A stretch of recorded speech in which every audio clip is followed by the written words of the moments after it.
Thank you. या प्रभातीला सर्वांना सलाम. परमेश्वर देवबाप तुम्हा सर्वांना या प्रभातीमध्ये चालू असलेलं तत्व शिकण्यासाठी मार्गदर्शन करत आहे. याबद्दल मी प्रभूला धन्यवाद देतो. आयोजक नियोजक या सर्वांचं देखील मनापासून मी आभार मानतो.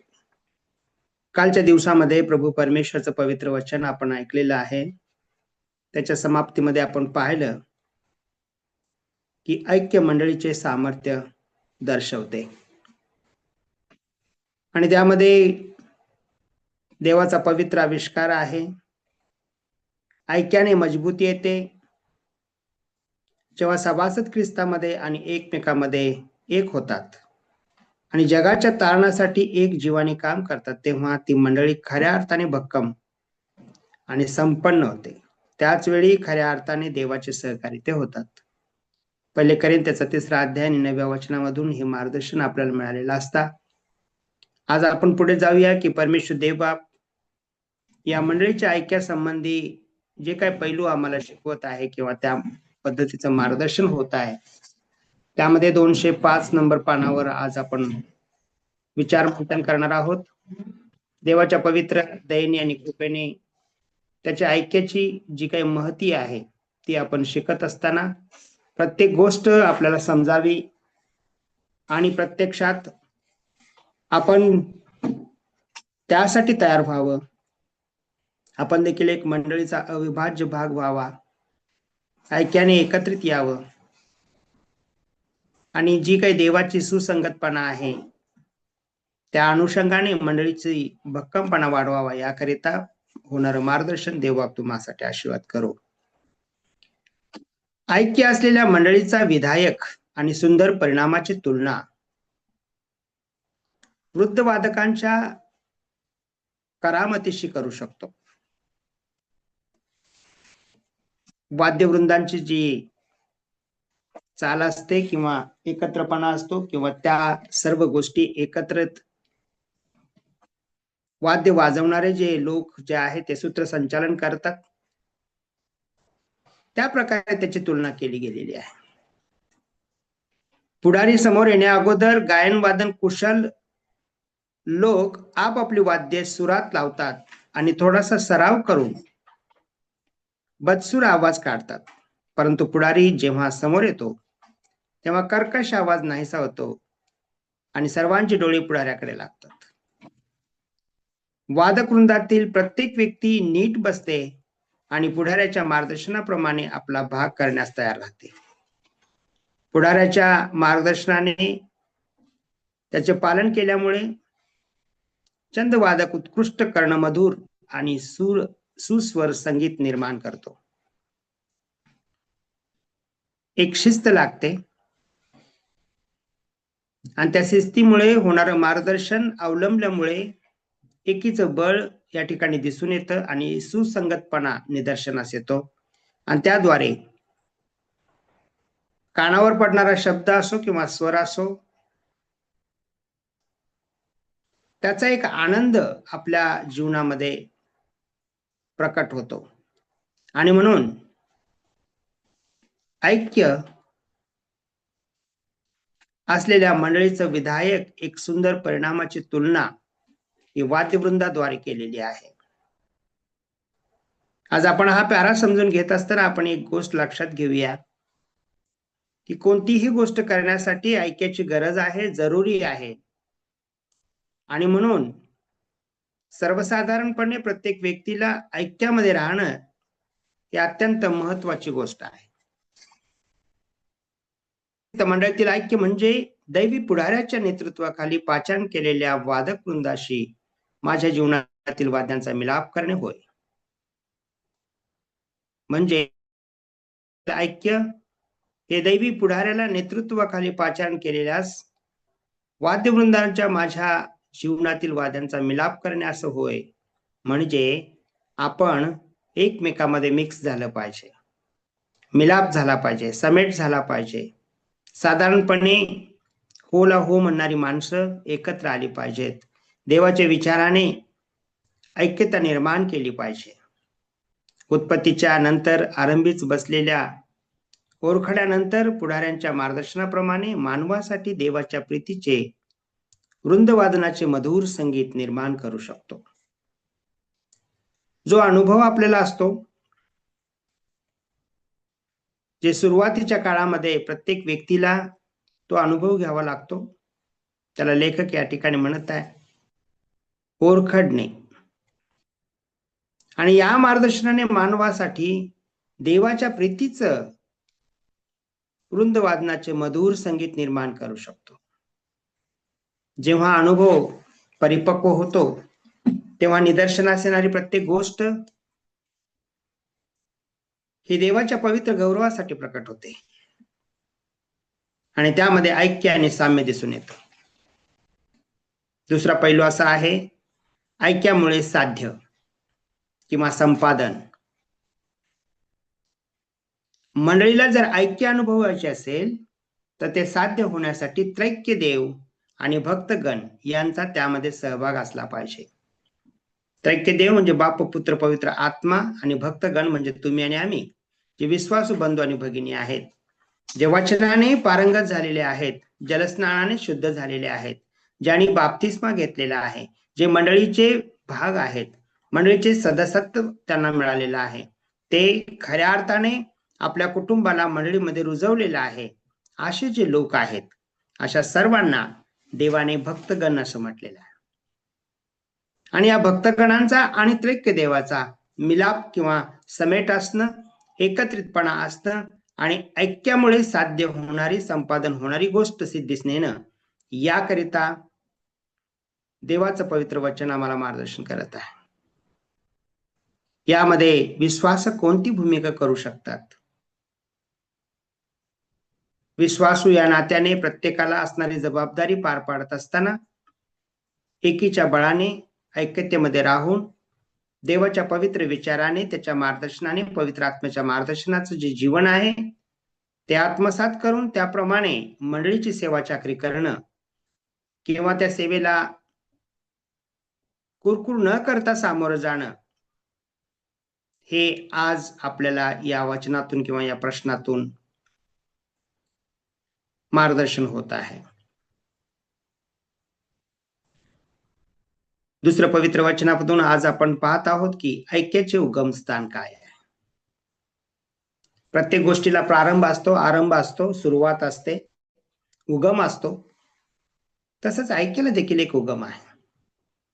आणि हे उगमस्थान काय आहे? तर योहान शुभवर्तमानाचा 17वा अध्याय जर तुम्ही सभ्यतेने, नम्रतेने, लीनतेने, गांभीर्याने आणि पावित्र्याने वाचण्याचा प्रयत्न केला तर तुम्हाला ऐक्याचं उगमस्थान या ठिकाणी तुम्हाला दिसून येईल. ऐक्य हे फार चांगल्या पद्धतीने स्वतःचे नियमबद्ध जीवनाचा जो मूलभूत पाया आहे त्यामध्ये ऐक्य टिकवण्याची मदत करते.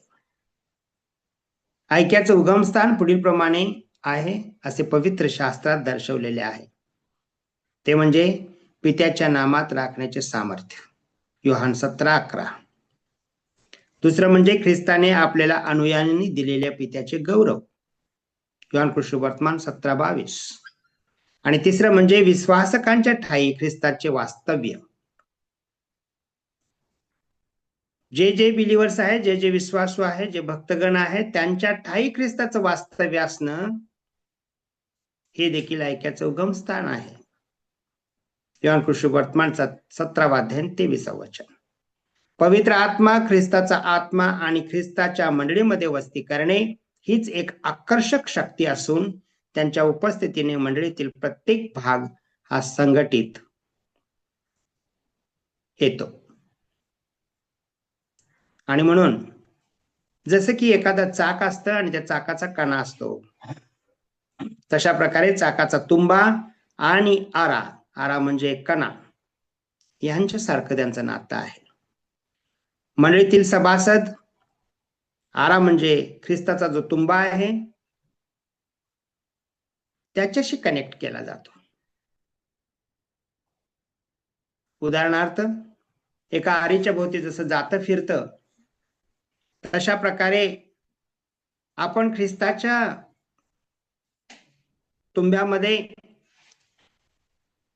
साधारणपणे एक सभासद या नात्याने एक आरहीसारखा आहे. आणि हे एकजूटपणा असणं किंवा एकत्रितपणा असणं हे ऐक्याचं उगमस्थान आहे. जितके सानिध्यामध्ये असतात तितके परस्पर निनिद्ध येतात. खऱ्या ऐक्याचे रहस्य व्यवहार चातुर्य आणि व्यवस्थापन आहे. संकटावर मात करणारे सामान्य मनुष्यापेक्षा शक्तीने ज्ञानाने श्रेष्ठ असलेल्या माणसाचे ते प्रयत्न आहेत. जरी याचा बराच वापर करण्यात येईल तर ख्रिस्ताशी असलेल्या ऐक्यात आहे. जो मनुष्य स्वतःच्या शक्तीने एक चांगलं ऐक्य टिकवण्याचा प्रयत्न करतो त्याही पेक्षा ख्रिस्ताच्या शक्तीने सामर्थ्याने जो ऐक्य टिकवतो त्याचं ऐक्य परमेश्वराच्या पवित्र प्रीतीचा अनुभव देणार असतं. दुसरा मुद्दा आहे एकीकरण करणारा पवित्र आत्मा. मग आपल्याकडून काही होईल किंवा न होईल याची काही खात्री नाही, परंतु पवित्र आत्मा आपल्याला एकीकरण करू शकतो. कारण देवाच्या द्वारे पवित्र आत्माच आपल्याला खास मार्गदर्शन करतो. आपल्या मनामध्ये एकमेकाबद्दल आस्था निर्माण करण्यासाठी पवित्र आत्मा कार्यरत आहे. ख्रिस्ताचा आत्मा आणि सत्याचा आत्मा या नात्याने पवित्र आत्मा एकीकरण घडवून आणतो. आणि ही जी गोष्ट आहे ती आपण आजकाल मान्य करणं जरुरी आहे.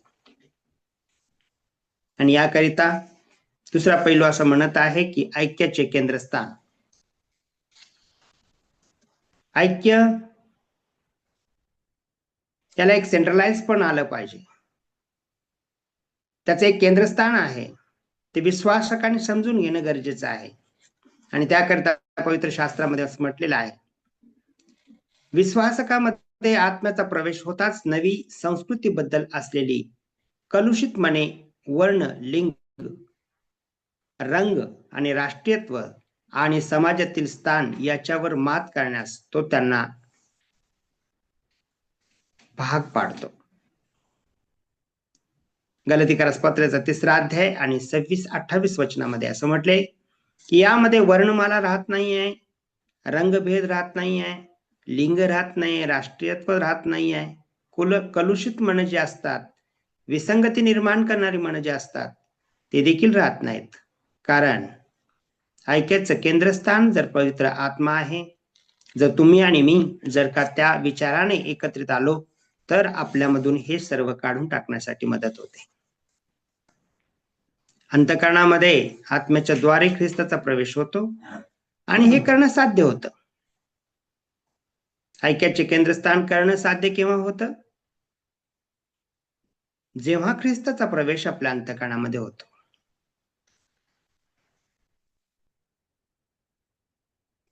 ज्याच्या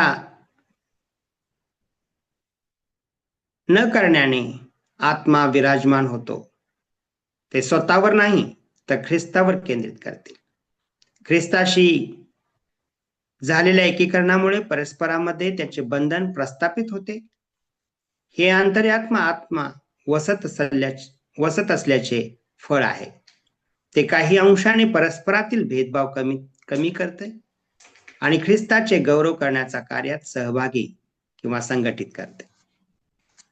आणि म्हणून माझ्या प्रियानो,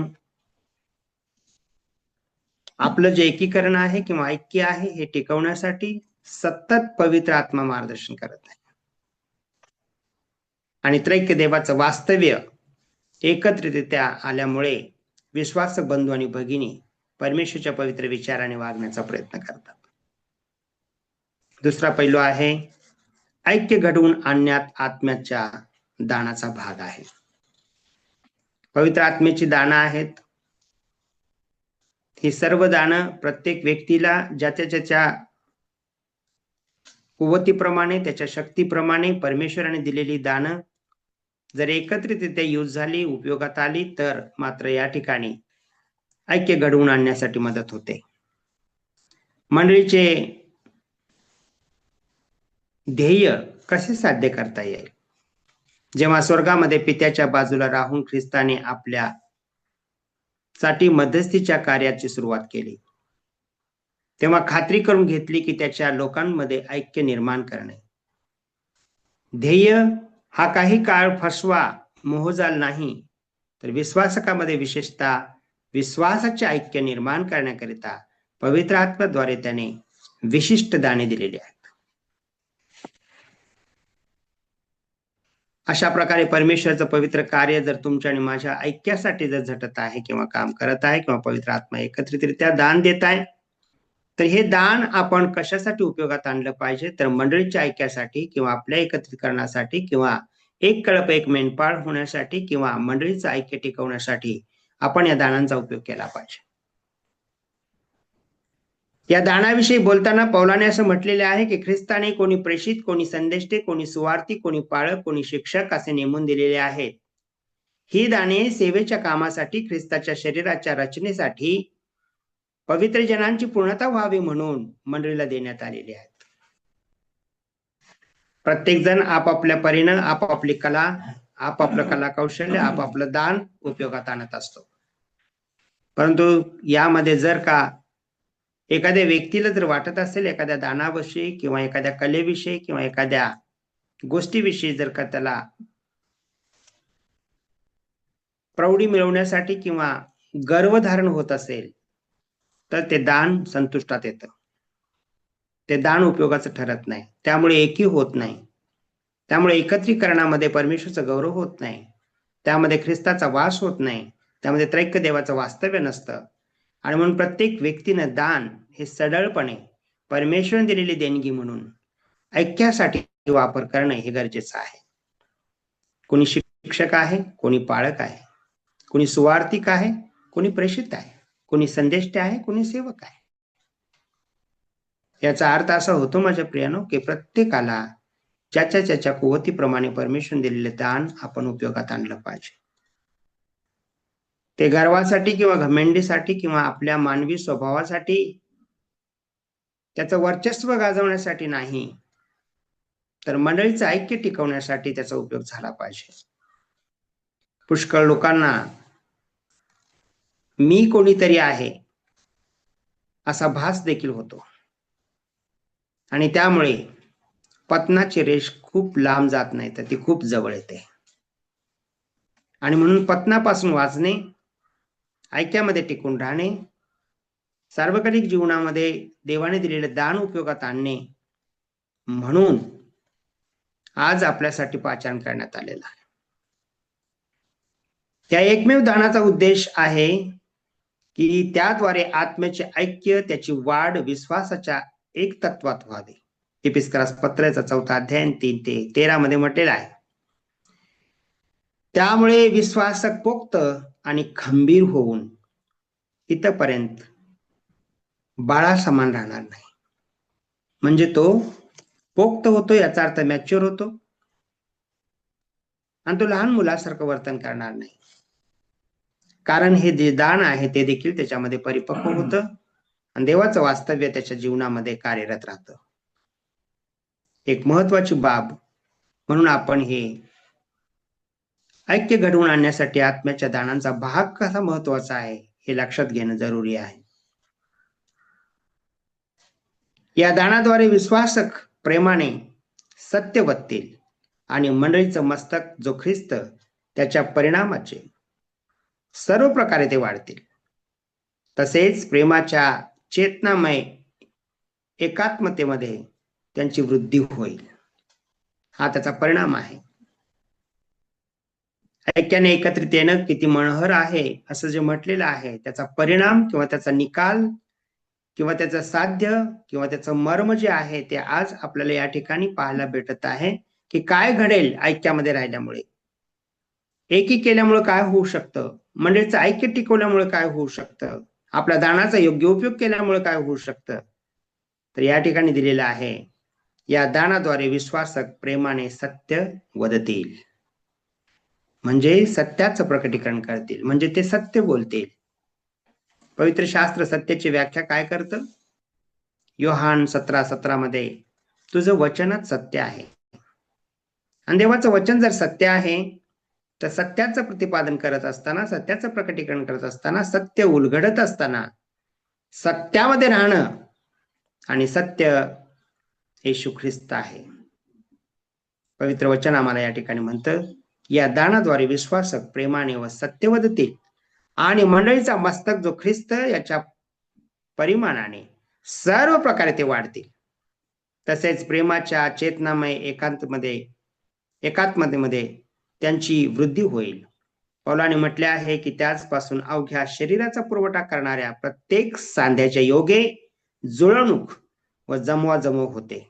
प्रत्येक अंग आपापल्या परिमाणाने कार्य करत असते आणि आपली रचना प्रीतीमध्ये होण्यासाठी वृद्धी करून घेते. इफिस 4:16. माझ्या प्रियानो, ऐक्य समजून घेत असताना प्रत्येक मुद्दा आपण या ठिकाणी या तत्वातून शिकला आहे, वाचला आहे, ऐकला आहे. तदनुसार प्रभू परमेश्वरचं पवित्र वचन आपल्याला एकच सांगतं की प्रीतीने एकत्रित येणं, परमेश्वरच्या पवित्र गौरवास पात्र ठरणं, सामूहिकरित्या, सांघिकरित्या संघटित होऊन ऐक्याने एकत्रित राहून मंडळीची वृद्धी करणं. मंडळीची वाढ ही ऐक्याने होते. विश्वासामध्ये ऐक्य येणं गरजेचं आहे. मंडळीतील ऐक्य किती महत्वाचे आहे हे लक्षात घेणं गरजेचं आहे. एकीमुळे मंडळीचा प्रयत्न कार्यक्षम होतात हे लक्षात घेणं गरजेचं आहे. देव साम्राज्याची वास्तविकता ऐक्याद्वारे प्रकट होते हा विचार लक्षात घेणं गरजेचं आहे. ऐक्य मंडळीचे सामर्थ्य दर्शवते हा देखील विचार तुमच्या आणि माझ्या मनात येणं गरजेचं आहे. ऐक्य असलेल्या मंडळीचे विधायक काय आहे, त्याचा पूर्ण नमुना काय आहे हे विचारात घेणं लगेच गरजेचं आहे. आणि ऐक्यामुळे साध्य होतं, संपादन करता येतं. ऐक्याचे उगमस्थान काय आहे, आणि तुमचं आणि माझं जे जीवन आहे ते प्रभू येशू ख्रिस्ताच्या वास्तव्याचं आहे आणि त्याचं एकीकरण होणं गरजेचं आहे. एकीकरण करणारा पवित्र आत्मा तुम्हाला आणि मला मार्गदर्शन करत असताना ऐक्याचे केंद्रस्थान तुम्ही आणि मी लक्षात घेऊया. ऐक्य घडवून आणण्याच्या आत्म्याचा दानाचा भाग काय आहे. दान कोणतंही असू शकतं आणि आपण कोणीही कोणत्याही पोझिशनवर असू शकतो. कदाचित आपण सेवक असू शकतो, अति कनिष्ठ असू शकतो, अति ज्येष्ठ असू शकतो, परंतु हे संपूर्ण दान परमेश्वरच्या एकीकरणासाठी, त्याच्या मंडळीच्या ऐक्यासाठी उपयोगात येणं गरजेचं आहे. परमेश्वर देवबाप आज ह्या वाचलेल्या संपूर्ण शास्त्र भागावर विशेष प्रकारे आशीर्वाद देव. उद्या आपण ऐक्यासाठी पाया काय आहे आणि ख्रिस्ताची नवी आज्ञा काय आहे ऐक्याबद्दल याकडे वळणार आहोत. आणि पान नंबर 207 वर उद्या आपण पाहणार आहोत. परमेश्वर देवबाप आतापर्यंत वाचला संपूर्ण शास्त्र भाग आणि ऐकलेला